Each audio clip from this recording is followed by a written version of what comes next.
Okay. Hello, everybody. What is up? DSP here, live on the stream. I hope that you are ready for some fun today. It's always a good day when I go back to Overwatch. Seriously, like, I really enjoy the game, as you know. I mean, I've played the hell out of it this year. It's pretty obvious that I enjoy Overwatch a hell of a lot more than a lot of the other multiplayer games this year. You know, especially in a lot of ways. There's been certain games that I thought I was going to be playing a ton this year, such as Street Fighter V, that didn't cut the mustard. I guess that's how you could say it. You know, games that just weren't anywhere near as good as I was honestly expecting them to be. And this game has kind of become my staple game to go back to this year.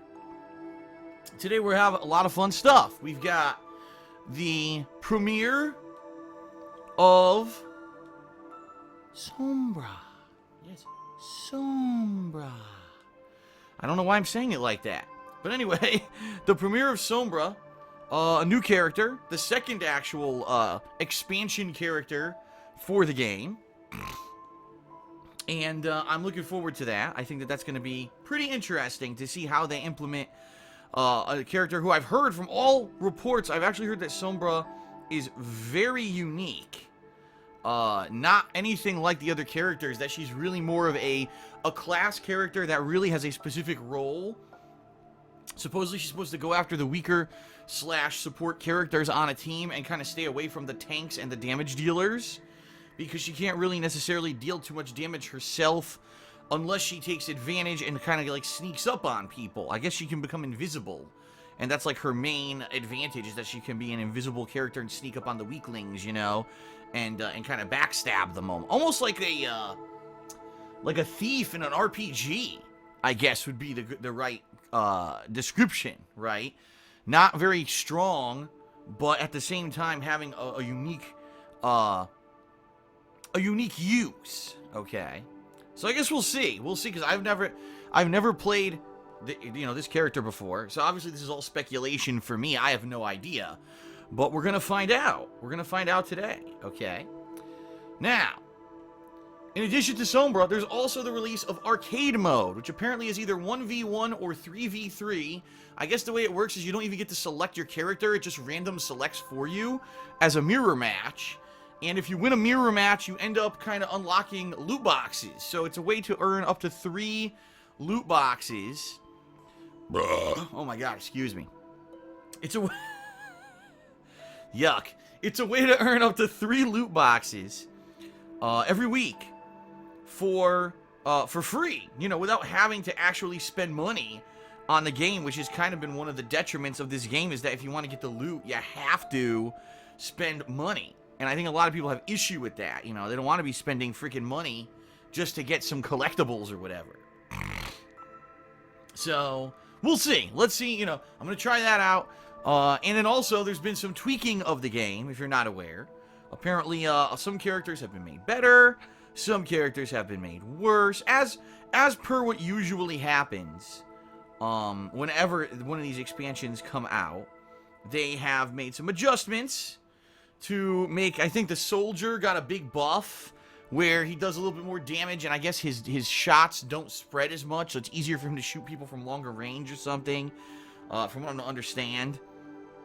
And I believe that Pharah now, remember the entire time that I ever played as Pharah, I complained that there was not enough splash damage with her rockets.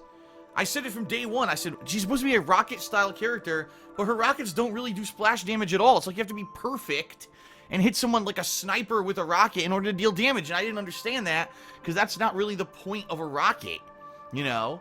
Ever since back in the day of Quake, rockets were supposed to be for splash damage. That was the point. So it seems like they've improved Pharah and given her more splash damage, because everyone realized that she's basically underpowered. Alright. So there's a lot of, I think there's nerfs too, like for example, Mei isn't as good, and I believe that also overall, what I've heard is that they have made it more difficult to get your ultimate. It takes a lot longer to get an ultimate than it used to take. because I guess people were saying it was just the game was non-stop ultimates at some points. and it was out of control. There's too much ultimate going on, you know.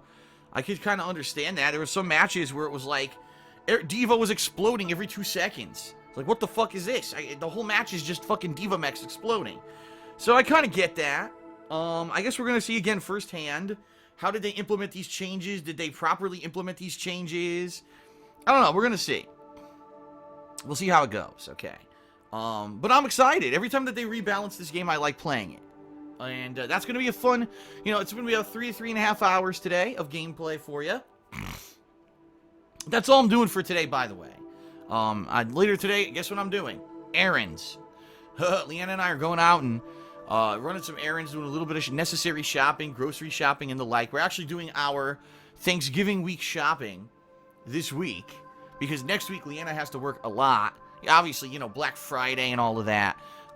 You know, especially for you know, certain jobs, you have to work a hell of a lot more. So that's kind of the deal. We're going out today to take care of that. So because we're going out, it means that I don't have any time to do anything later on today. But tomorrow I'll be back with a full day. Tomorrow will be the premiere of Pokemon Moon on stream. That'll be fun.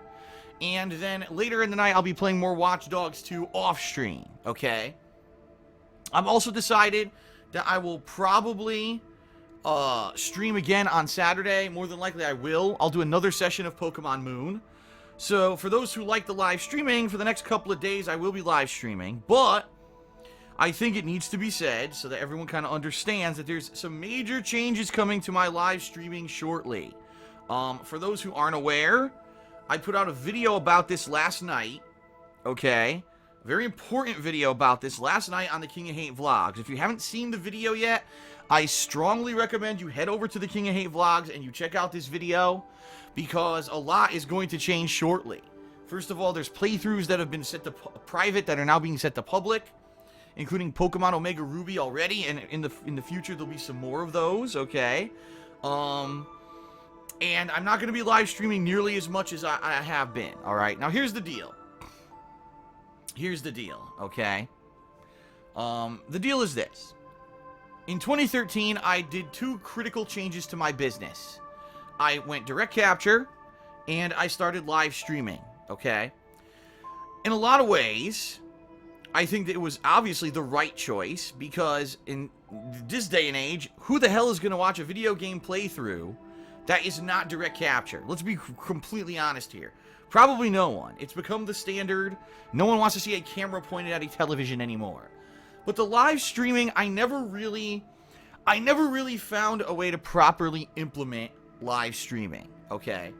A lot of people with their live streaming, okay, what they've done is they've turned it into, instead of being about a video game playthrough, right? Instead of it being all about the gameplay and covering a game, they've turned their live streaming into kind of a social event in a lot of ways, all right? They turn it so that, well, you know, yeah, you're here to watch a game, but you're more here to watch the player. You want to get social with the player.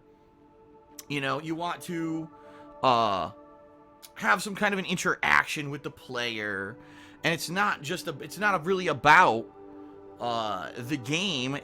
The bottom line is, let me put it this way. There's a lot of people who are popular on Twitch, right? And they could be literally taking a shit on stream, and their viewers would show up, and their viewers would fucking send them money.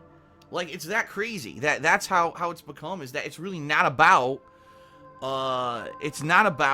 gameplay anymore, right? So the most successful streamers have found a way to make it kind of a social event with their viewer base. And there's nothing, let me put it this way, there's nothing wrong with that. I want people to understand that. If that's what you like, fine, you know, but that's not what I've ever been about when it came to, you know, my game playthroughs or my gameplay on YouTube. For me, the game comes first and foremost. You know what I mean? For me, it's like, I'm here to play a game. I'm not here to have a conversation with the stream chat. I'll have a stream. If people just want to talk to me, I will have a stream where I just talk to people in the stream chat. I'm okay with that, you know? But it seems that a lot of people, like, that's what the streams are that are successful, right? And that's that. That's the truth of the matter.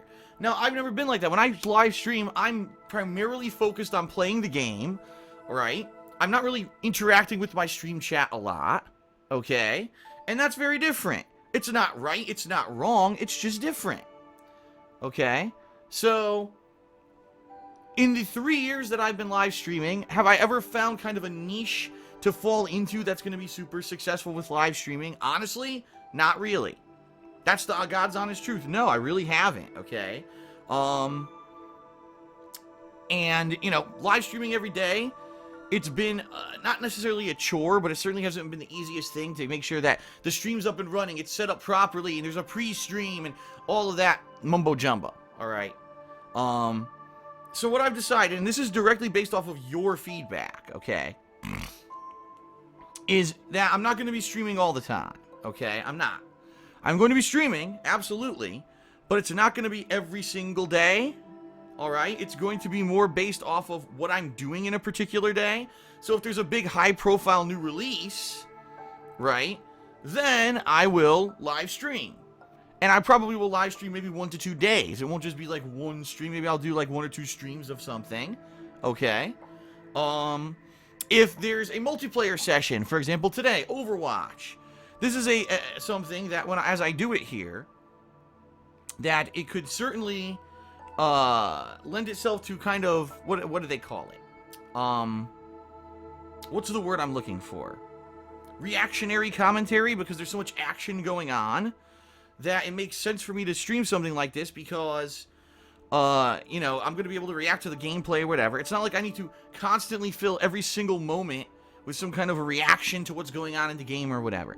The bottom line is people have said that my best commentary is when it's a game where there's a lot going on with the plot and there's a lot to talk about in reaction to what's going on with the plot. That a lot of these games that are gameplay heavy, or games that have a lot of grinding, or that kind of stuff, that it doesn't necessarily turn out so good, alright? And what I've noticed, live streaming every single day for 3 years, is that typically when I start playing a game, yeah, for the first 1 to 2 days people turn out for the streams, and then probably I'd say about the 3rd session that I play a game, the viewership dips dramatically, okay? And after that, it's like, is it really worth it for me to be setting up the streams and all that when not a lot of people are coming out? And the answer, quite honestly, is probably not. It is a lot of work. It's very time consuming. And it keeps me, sadly, it keeps me on a more of a locked schedule where I have to be streaming from this time to this time. While my old, you know, methodology with YouTube, quite honestly, was that, hey, I'm recording videos and I'm uploading them as soon as I can. So because of that, I could play whenever I want. I could wake up early one day and I play earlier if I want. I could go later one day if I want. I don't have this locked-in schedule that I absolutely have to be adhering to every single day. I have more flexibility, and that was the thing. When I used to do videos that were not live streamed, it was more flexible, way more flexible. And now that I live stream, I find myself locked into that schedule of live streaming, and it makes it a little bit less flexible.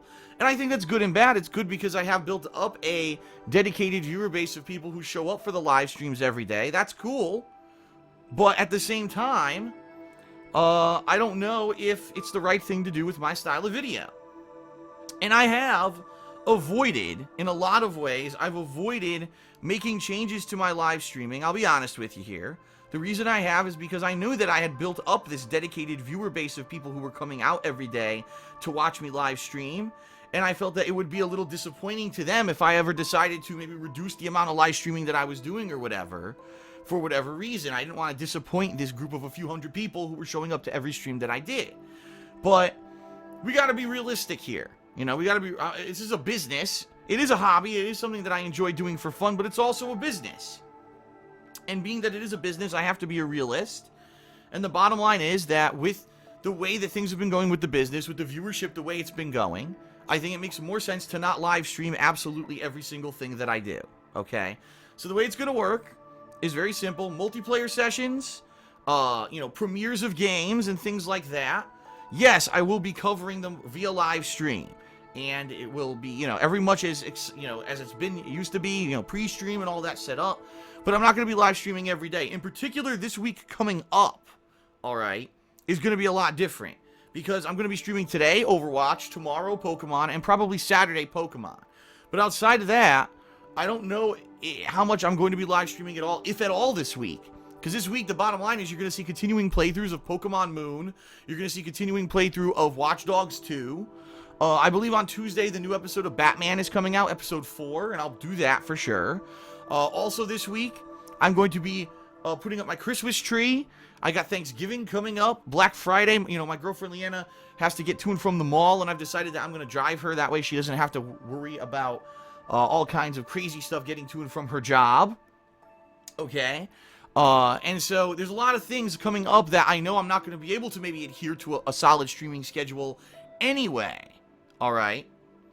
Because if the bottom line is, if I had to go to a stream twice a day for the next week, I probably wouldn't have time to do any of that stuff. All right? So I think it makes more sense. Now, the thing is, with other games coming up, keep in mind, there's going to have Final Fantasy 15, and there's going to be The Last Guardian, and there's going to be Dead Rising 4. There's going to be a lot of opportunity for live streams coming up anyway. And keep in mind, when there's special events, for example, I am going to be doing an Indies Marathon next week, right? That's going to be live streamed. It makes sense, because it's a fun marathon. I'll be covering multiple games and all of that, and I think that's the kind of event that I need to live stream, because the bottom line is this: when you do something all the time, it loses its effect as something special. And I think what's happened is, sadly, and you know, this happens with everything, it happened with me uploading YouTube videos, right? Is that over the years, people kind of get complacent, and they realize, gee, Phil is going to upload YouTube videos every single day no matter what.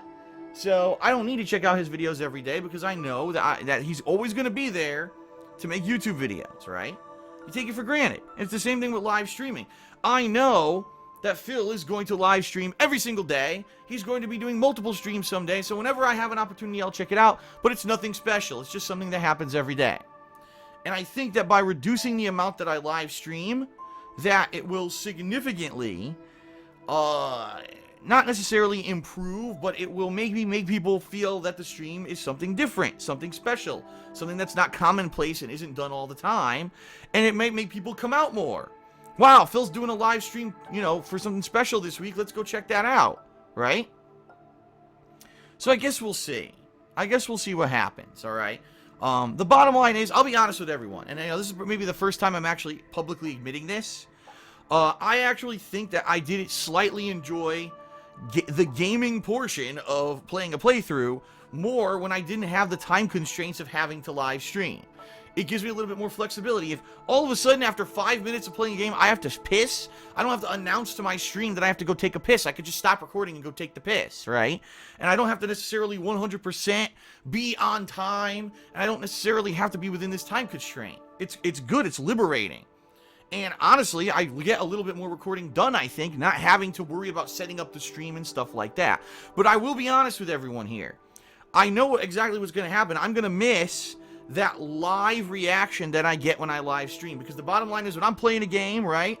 When I'm playing a game and I'm really enjoying it, and something really awesome happens in that game, I absolutely love seeing people's live reaction to whatever's happening. Like, if something hilarious happens, I love to look down at the stream chat and see people live laughing and reacting and having a lot of fun with it. That is an awesome feeling, to see that there's a live interaction, that people are loving what I'm doing while I'm doing it live, right? But honestly, I don't think, you know, that it's something that can continue to exist, especially when, you know, I'm playing new games. I'll be honest here, the past couple weeks, I just played Dishonored 2, right? And for the very first day, a lot of people showed up to watch me play Dishonored 2. And then for Friday, Saturday, and Sunday, the stream attendance was abysmal. I mean, at one point, I don't think even 200 people showed up. You know? And Watch Dogs 2, kind of the same thing. First session, everyone was excited. Everyone wants to see how different the game is from the first game. By the end of the first day, that's it. People are already turned off. All right, we saw what it is. If we want to watch the rest of the playthrough, we'll watch it on YouTube, right? We'll watch it on demand. We're not going to be here every single day for a live stream of this big drawn-out game. So I kind of get it. I think, honestly, I should not have streamed as much at all. All right? I shouldn't have. I shouldn't have done it. What I should have done is I should have been more reserved with streaming, and maybe instead of jumping in head first and doing it so much, I should have maybe said, is this something you'd like to see live streamed? Is this something you'd like to see live streamed? And gone from there. Of course, this is 3 years later. You know, like they say, hindsight is 2020. Sure, if I had been able to see a 3-year history of what would have happened with live streaming, I probably would have done it differently, right? So, we'll see. But anyway. Someone is spamming the stream chat. Why are you doing that? Why are you spamming? I don't know what's going on in stream chat right now. I'm paying attention to what I'm saying, but anyway, that's the deal. So, there will still be live streaming. It won't be as often. Some weeks you might have no live streams. Some weeks you might have a ton of live streaming, all right? If you absolutely want the bottom line on when I will be streaming and when I won't, the absolute best way that you can find out is to follow me on Twitter at TheyCallMeDSP, because on Twitter every night I post up a schedule. And, you know, via that schedule you can find out exactly what's going on the next day. And yes, every once in a while that it might change, but that's why every night you should definitely check out the updated schedule. Okay? And that's that. It's that simple. So, the good news is if you like live streams, they're not going away. The good news is if you think that I live stream too much, I'm adjusting the amount that I'm live streaming. What I'm hoping is maybe we can invigorate people to actually watch some more videos on YouTube on demand rather than the live stream, because the bottom line is the live stream attendance is dwindling. And I do need to get more views on YouTube. It's, you know, it's a business requirement. I need to do something to change here, and a big amount of feedback that I've gotten over the years is I stream too much. So, I'm finally listening, I'm finally adapting, and let's see what happens, okay? Fair enough? Fair enough. Alright. Okay, everyone, so really quickly, I'm not going to do a long segment here with plugs or anything, simply because I'm already late. It's very simple. You know about my Loot Crate discount code. Check out the description of all of my videos and live streams, and you can see the discount code. If you use that referral link and code, you can save 10% on any Loot Crate subscription, and I get a little bit of credit. Thanks for that. I've already mentioned my Twitter, at TheyCallMeDSP. Please follow me there for nightly schedule updates and all kinds of information on when my videos and streams and everything is going live. Alright. Excuse me. Tickle in my throat there. Please check out KO Gaming, the channel where I've been doing lots of reviews. I think my most recent review, Dishonored 2, went live earlier this week, and people have enjoyed it a lot. I've also reviewed Dragon Ball Xenoverse 2, as well as Battlefield 1, Titanfall 2, Mafia 3, the Dark Souls 3 DLC. You can expect, you can actually expect a lot more of this kind of video coming up. You know, I'm going to be reviewing games like Watch Dogs 2, Final Fantasy 15, Pokemon Moon, and all the other releases, plus the year-end series are coming. My year-end series, where I do things such as the Game of the Year Awards, the funniest moments of the year countdown as voted by you, the viewers, right? And a lot of other stuff. So it's going to be a lot of fun over on KO Gaming. Please subscribe if you haven't. You can see the link right here at youtube.com/KO Gaming 1. Patreon is very important, obviously. I want to say thanks to everyone who did pledge to my October Patreon. Unfortunately, I guess a lot of people pledged, but then haven't paid any attention. Because in the past day, I'm not even kidding you, in the past day, a bunch of people started messaging me, was I supposed to do anything to get my upgrades? And I'm like, yeah, I PM'd you 2 weeks ago with all the information I need to get you your upgrades, and, you know, you need to respond with that info, so please send me your info. And then there was 1 or 2 people who, unfortunately, I don't know what happened. I guess they never got the PMs, which, you know, I used the Patreon.com system. I apologize if you didn't get the PM. I don't know what happened. But anyway, yeah, I'm upgrading a lot of people for their October pledges. This month is just as important as last month. I still need your support. So please, everyone, you know, if you did pledge last month, thanks a lot. But at the same time, I still need your ongoing support. You know, this particular month, all of your pledges, number one, obviously earn you personal perks, which you can check out on the website itself and find all those out. But there's a big event coming up in December and early January, the multiplayer event. If you want to play a multiplayer game with me, you know, for example, you know, Overwatch like I'm playing today, please consider pledging $5 or more, all right? I'm not going to go too much into that. And then, of course, my girlfriend, Leanna, has her own business, The Black Current. She sells handmade glycerin soaps and wax tart melts. Now is the time. If you're planning on getting some kind of a creative gift for someone, you know, a loved one or a family member or your significant other, You may want to consider, buying sooner rather than later, especially, shipping. Who knows how long it takes. But right now, she's just finished up making several new batches of soap for the holidays. Replenishing a lot of the most popular scents, such as bonsai and Arabian spice and apple. Is it sweet apple or red apple? Red apple. And Hazelnut Cafe, right? Her most popular coffee scent that she's ever made. So, yeah, a lot of stuff going on. Check it out. The website's right there. And, we'll have more info coming up for you in the next week or so. You can also follow the business Instagram for business updates. The Black Currant Shop on Instagram. They probably can't hear you. Well, then you say it. You're far too far away. Jeez, well then make room. Okay, there's also a business Instagram that you can go and see updates and photos and videos. It is the Black Currant Shop on Instagram, I believe. It's very nice. I take photos of all my new stuff, sometimes a little video so you can see things. It's very nice and pretty. And I got many followers, over 600 on my business Instagram. It is not the same as my personal one. My personal one is separate, but I do have a business one. I also have a business Twitter, and that is Black Currant WA for Washington. You can ask me questions about the business on there. You can look at Instagram posts, all sorts of good things. Many places to see updates on the shop. Many places. All right. All right, everyone. Let's get started. Overwatch. Let's see what happens with all the new stuff. I'm excited. All right, here we go.